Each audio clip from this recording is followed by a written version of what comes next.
मुख्यमंत्री योगी आदित्यनाथ वृंदावन में जगत गुरु संत मलूक दास की 452वीं जयंती महोत्सव में शामिल हुए।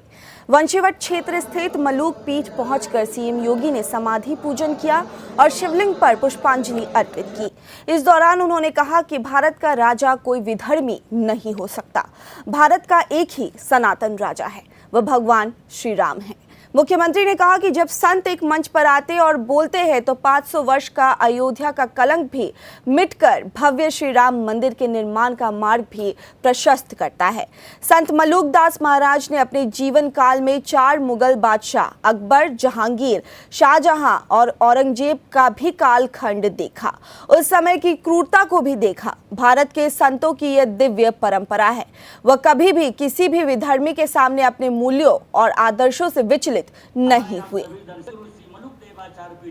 सदगुरुदेव भगवान विराजे हैं। अयोध्या में आपने देखा होगा, अयोध्या में 3 घंटे बिजली मिलती थी 2017 के पहले। उस समय कोई जय श्री राम बोल दे तो लड्डू मिलना बाद में और डंडे जरूर मिल जाते थे। संकरी गलियां थी, कब भवन गिर जाए कोई भरोसा नहीं था। आवागमन के साधन भी सीमित थे।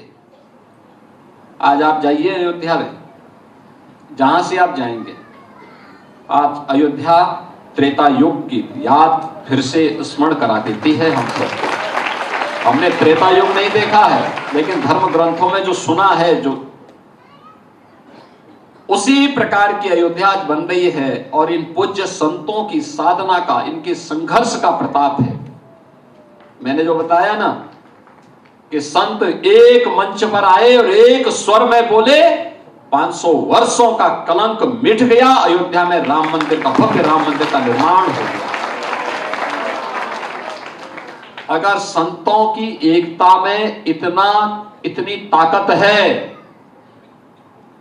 तो पूरा सनातनी अगर एकजुट होकर के अपनी ताकत का एहसास कराना प्रारंभ कर दे, तो कोई भी विधर्मी और विधर्मी की आड़ में उनके जूठन को खा करके हिंदू विरोधी षड्यंत्र रचने वाले भारत का बाल बांका नहीं कर पाएंगे। यही कहने के लिए आपने यहां पूज्य संत जगत गुरु मूलक दास जी महाराज की इस पावन जयंती कार्यक्रम के अवसर पर आप सबसे विनम्र अपील करने के लिए आया हूं। ये यात्रा हमें रुकने नहीं देनी है। बिना रुके, बिना थके, बिना डिगे, बिना झुके इस अनवरत यात्रा को चरेवेती के संकल्प के साथ आगे बढ़ाना होगा, निरंतर आगे बढ़ाना होगा। हमारा व्यक्तिगत स्वार्थ सनातन धर्म के मार्ग में और भारत राष्ट्र के मार्ग में बाधा नहीं बननी चाहिए, कभी नहीं बननी चाहिए। मेरा हित देश के हित से बड़ा नहीं हो सकता, सनातन धर्म के हित से बड़ा नहीं हो सकता है। इन पूज्य संतों ने जब अपने व्यक्तिगत हित को, अपने आश्रम के हित को, अपने संप्रदाय और पंथ के हित को एक ओर रख करके सनातन धर्म के बारे में सोचना प्रारंभ किया, तब ये व्यापक जागृति देखने को मिली है। तब यह दिव्य तेज हमें देखने को मिला है।